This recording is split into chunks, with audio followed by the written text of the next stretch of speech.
In 2011, Chuck Stevens blew the whistle on corruption in a community work program. Since then, he has had to endure years of vengeful persecution. Chuck is with us now to talk to us about it. Welcome, Chuck. Thank you, Phil. Good morning. Tell us about the corruption that you exposed. We were appointed the provincial implementing agent of the community work program back in 2011. We were appointed and we operate with the trading name of Desmond Tutu Centre for Leadership. Unfortunately, from what I've heard since, that was a time when Desmond Tutu had fallen from grace, if I can put it. And so I think attempts were made to try and sideline us because they didn't want to see a whole bunch of blessing going to the province under the rubric of Desmond Tutu. So they preferred to push another agency in to push us out. This was done in a corrupt way by contract fraud. We pegged it and reported it, and it started a fire. At that time, you just have to contextualize this. Zuma was the president. David Mabuza was our provincial premier, and he was the one who, if you've read a book like the Al Capones of Mpumalanga, he's not a nice fellow. And the head of COGTA, which owned the community work program, was a fellow named David Maflobu. He later became, I believe, an intelligence minister. I think he may be a vice minister in the current cabinet of agriculture or something like that. But these are not nice people. Maflobu was linked by Al Jazeera to rhino poaching. He denies it, of course. Mabuza was linked to the Mpumalanga murders. And Zuma, well, I don't need to explain to everybody, about that. But that was the context we were working in. And they didn't like Desmond Tutu to be the label on which a lot of assistance would be distributed to communities. So I was essentially pushed out. And to make a long story short, we pursued the case all the way to the Pretoria High Court, and we obtained a court order, which I have right here. And they were told to present us with accounts for the community work program in Mpumalanga, and they've not done that. So they're in contempt of court at this stage, and we're wondering what the next stage will be. But this is now over 10 years ago, and, it's like various other cases that you've read about in the media that they hope it'll go away if they leave it, on the shelf long enough.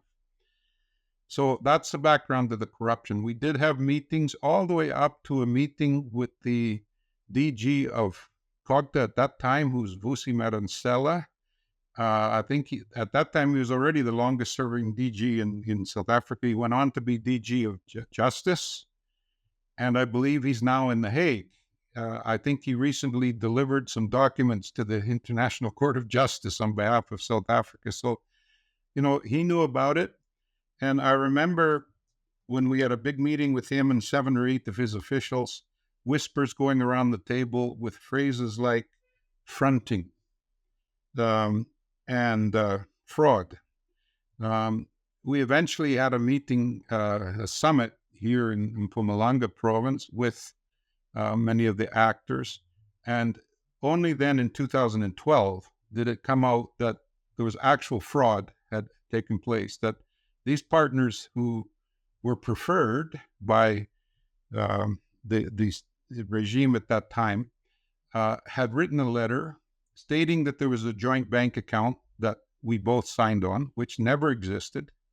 And for that reason, the community work program started to channel the funding for the provincial into that bank account. It essentially meant that we were out. We had no control over the finance.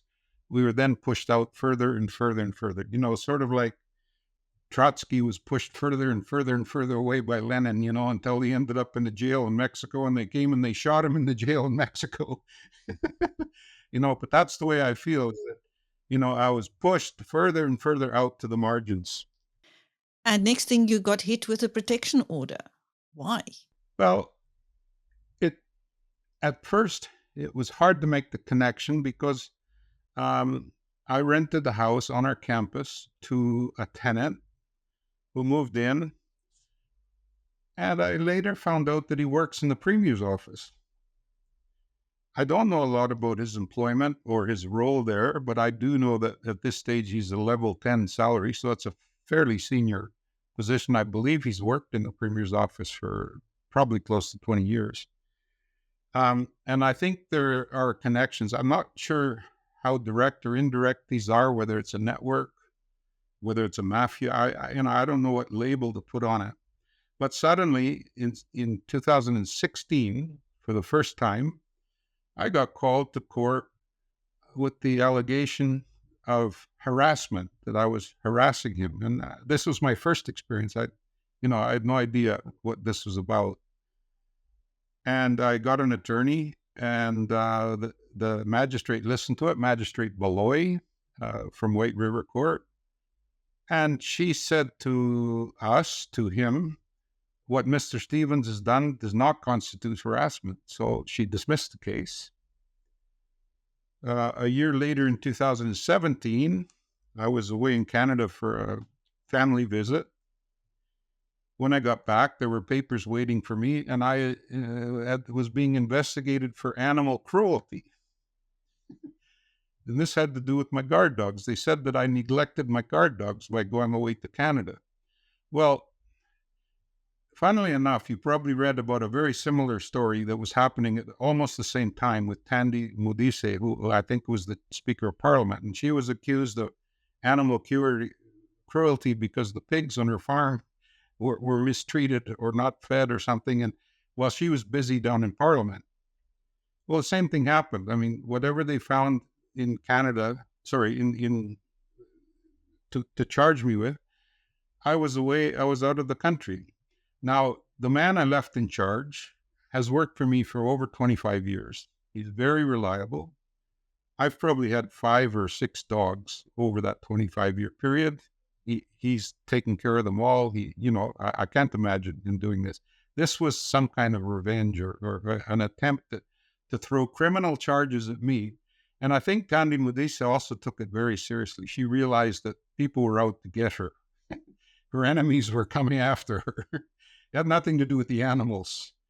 And I faced the same thing and ended up being charged the next year in 2018. And in 2019, we went to trial.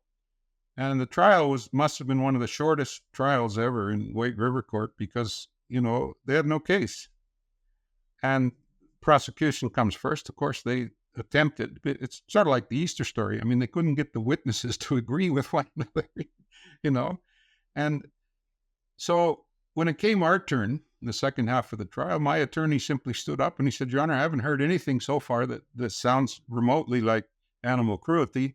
He said, I don't think we should proceed with this, Choir. I think we should suspend it right here. And the magistrate agreed. He was Magistrate Sabui, and he cut the trial off right there and said there's no case of the prosecution, so you're free to go, Mr. Stevens. Mind you, it cost me $65,000 in legal fees to be defended by a competent lawyer. I just want to go back to that protection order that was thrown out, but then they appealed and that ruling was rescinded. So the protection order was reinstated. Is that correct? No, I'll come to that. I've told you about a protection order was the first one he tried in 2016. Then he tried the animal cruelty trick in 2017. It played out until mid-2019. In 2020, he was back again with a new protection order request, harassment court, and it was heard by Magistrate Peary. Yeah, we spent a number of days, 3 or 4 days, if I recall, and Mr. Peary, Magistrate Peary, said you can't use the harassment court to ask for the things that you're trying to get. He said this is a civil matter, and and that was curious to me because what I've learned since is that you don't have to bring a lawyer to harassment court. You can act for yourself. So it saves people a lot of money, but of course, it can turn into a criminal thing, because if you get a protection order on someone and then you come after them with an alleged violation of that protection order, that can lead to criminal charges and putting them in jail. So you have sort of a 5-year window to come after them anytime you think you want to take another shot at them. And so Magistrate Peary in August of 2020 denied the request for it. But 6 months later, on Christmas Eve of 2020, I got served again with an interim protection order. We had a trial in January of 2021, and this time the protection order was given. Okay, so he basically has 5 years from 2020 to 2025 to have some fun with me, because anything he thinks could be construed to be violating this protection order can land me in jail. But you did, in fact, get arrested at one point for violating. But in the judgment, the magistrate said, look, there's a couple of cases that are pending, that are civil cases.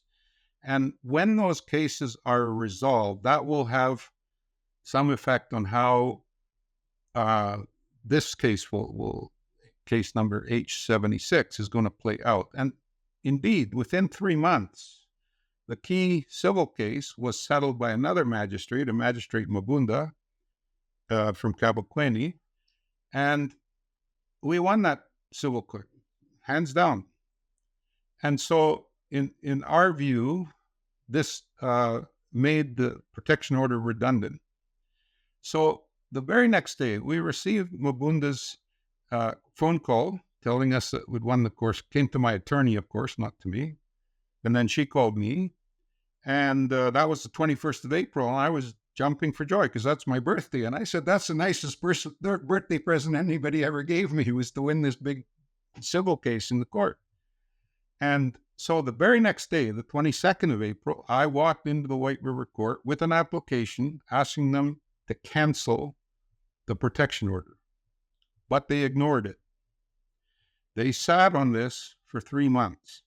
Finally, in June, on the 25th of June, 2021, they called me and they said, we want to give you an application which is called variation. They don't use the word cancel. They say variation. So maybe they can make it longer or shorter or change the terms of, whatever. But remember, the protection orders are harassment. So you might be dealing with domestic violence, and now you're saying, well, we can bring some variation in so that maybe they can meet once a month to try and reconcile or something like that. And the protection can start to soften. But I was saying, please, let's just get rid of it. It's no longer relevant. So they finally gave me a date in July, and eventually it was canceled, but only in early 2022. But in the meanwhile, this is where Mr.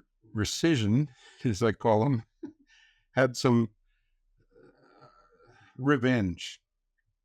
I was arrested on a Friday afternoon, and I was held in the jail in White River. I'm thankful to BizNews because the following week I wrote a story about it, and I would, let people know what had happened. That same weekend that I was in the lockup, COVID was moved from level 3 up to level 4. So it was right in the middle of the COVID pandemic. And when I went into the lockup, there were 13 other men already in this one-room cell. We had to sleep together, we had to eat together, we had to shower together, and so on for the 3 days that I was held. 3 of them were exhibiting COVID symptoms and being treated by the government clinic, which is right across the street from the police station. Now, I happen to know that because when they arrested me, I said, I'm diabetic and I need to take pills. So they arranged for medication because the clinic knows me because that's where I get my medication. And so, every time they came to the door, the bars, and started handing out medicine to the people who needed it, I'd get my diabetes medicine and I'd observe these other 3 guys getting their COVID medicine. So I appeared before the magistrate on Monday morning And I remember Magistrate Beloy, when she asked me how old I was, that was almost the first question. Here I stood up. They brought me from, on a van from the police station to the lockup area of the court. And then they brought me out of this door that they keep locked. And I stood there in front of her. And the first thing, it was odd to me, but this lady's very smart. And she said, "How old are you, Mr. Stevens?" And I said, 70. And she just put her hands in her head like this and put it down on the desk.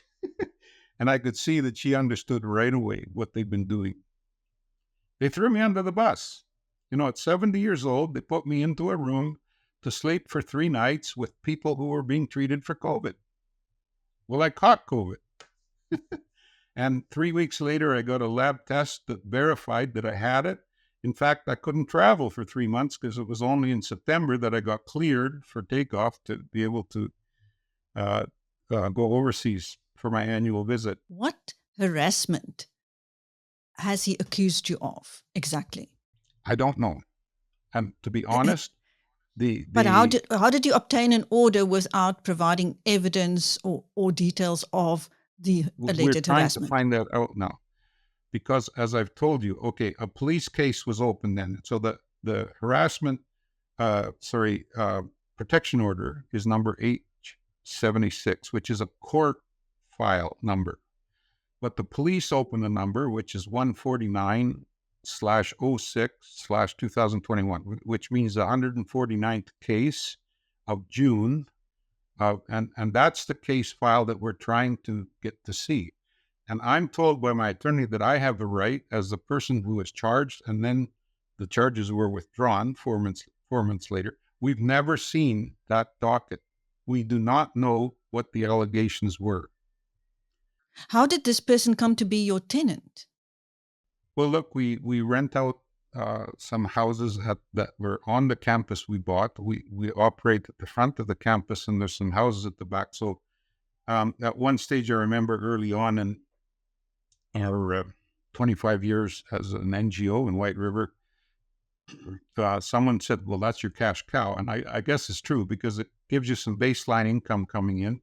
They encourage NGOs to do what they call social enterprise. In other words, they say, try and not just ask donors for money and ask churches for money, but try and have some business activity that can help self-fund you. Well, in our case, we were able to rent out these houses to help the NGO have a baseline cash flow that we then add on to with other donations. So I've had probably 15 tenants in the 25 years. By the way, last week on March the 1st, we started our 25th year. And, we've had a good 25 years. We've contributed quite a lot to the province. Our social contribution involves working with orphans. It involves working with NGO leaders and managers. And it involves working with youth in entrepreneurship and the green occupations. We have over 1,000 alumni of green occupations training. We have over 1,000 orphans who've attended camps on our campus, and we've got over 1,000 NGO leaders who've attended. So, we're here for a good reason, and I think we're doing a good thing. But I've made the mental connection between this man's employment, my background of confronting people in the Premier's office, and COGTA in particular, over the community work project. I can also mention that we did a poster campaign in 2011 with a picture of Jimmy Moflatha on the poster, and then the names of the 17 people who'd been shot between 1998 and 2011. It just got to be too much that year. And we put these up at taxi ranks and in churches and in church halls and, every place we could. And all the poster said was, you can't have good leadership without good leaders. So the point was, you keep killing them, you keep knocking them out, you'll never get good leadership if the best leaders are being knocked down every year. You've, I'm sure, heard of the January murders. It was part of our background in Mpumalanga. And, it's a climate, it's a context in which whistleblowing is not seen as a virtue, okay? whistleblowing is seen as a vice. It's seen you're a snitch. You're despised. Um, and I understand during the struggle why this was, because it was not a democratic, it was not a truly democratic regime back then, but now in the era of democracy, we should champion whistleblowing. We want people to come forward when there's crime to be reported. Whistleblowing is good citizenship in a democracy. And unfortunately, that's not the way people have seen it here. And I think it's come back, and particularly operating under Desmond Tutu's name, it's getting better now.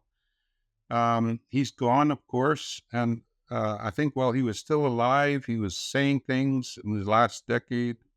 And I think just before they cut and pushed us out of the community work program, he had invited the Dalai Lama to come to his, I think it was 80th birthday, if I remember correctly. And of course, they refused him a visa to come. This province didn't want the community work program to operate under his name. That was what it came down to. And I think I have this legacy of speaking out, of challenging corruption, and it's come home to haunt. But now they've got someone in the Premier's office who's a tenant, on our campus, and he's trying to make my life miserable. This has been going on for 8 years. I have another call back to court on the 29th of April. That'll be next month.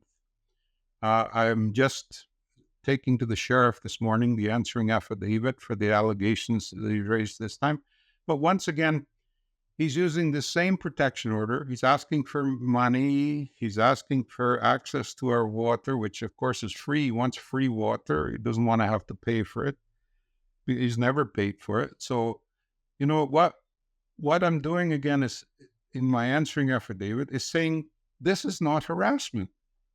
If you've got civil issues or criminal issues, take them to the civil or criminal courts. But in a harassment court, if somebody is stalking you, if somebody is phoning you at all hours and, bothering you, if someone is threatening you in some way, that's harassment. And the Protection from Harassment Act doesn't give a court, that is the harassment court, the powers to make giving money to people or giving resources or giving land to people. That's not what that court is for. But because he's got the police and some people in the courts who listen to him because he's, a big shot in the Premier's office. Now, I'll tell you, earlier on in this process, probably about 5 years ago, he was racking up some debt, and we were seeing a lot of legal costs going out and nothing coming back for it. So my attorney said, we're going to seize his car. So he got a warrant of execution, and using the warrant of execution, they went and the sheriff took his car and parked it at the sheriff's office. Within 24 hours, the Premier's office was phoning the sheriff to say, give him back that car. So, that was a wake-up call for me, because I think that's when I realized, no, these two things are connected. It's not just some tenant who's giving me a hassle. This guy is using his prestige, his authority, whatever you want to call it, to get the police and to get the courts to do things that they shouldn't do. Did he get the car back immediately? Yes, after about, I think, 6 or 7 months of real back and forth, it was returned to him. I just want to go to the bottom line here. Do you fear for your life? Yes. I've had one attempt in my life that I told you about. I was put into a cell where people were coughing, and it was probably 4 meters by 8 meters, one big room. We were 17 of us by the end of the weekend, because a few more people were brought in after me. I caught COVID. I can verify that with a laboratory report, not a quick test, a real lab report. We have sued the Minister of Police. for unlawful arrest, number one, and number two, for attempted murder. We believe that Mr. Rescission, as I call him, and some of the policemen involved should be charged with attempted murder. I do fear for my life. I sleep with a loaded gun beside my bed. And one night in, I think it was 2019, if I remember correctly, or 2020, there was a break-in my home, and they got through windows and got through locked doors on the inside and were coming down the hall towards my bedroom. But I fortunately woke up, stepped into the hall, and shot the guy right in the face. It's an air gun, didn't kill him, but must have hurt pretty bad, and because they just took off. Now we're getting regularly, well, it's South Africa. What can I say? But this isn't the ad hoc hit and run type crime. I'm a target, okay? And I think of Babita Deokaran. I don't know how to pronounce her name very well. And I see what happened to Navalny in Russia, I mean, eventually, if people hate you enough and they've got power, they're going to sequester you and they're going to take you out. And that's what I'm facing now. Thank you, Chuck. That was Chuck Stevens speaking to BizNews about years of vengeful persecution after he blew the whistle on corruption in a community work program. I'm Christine.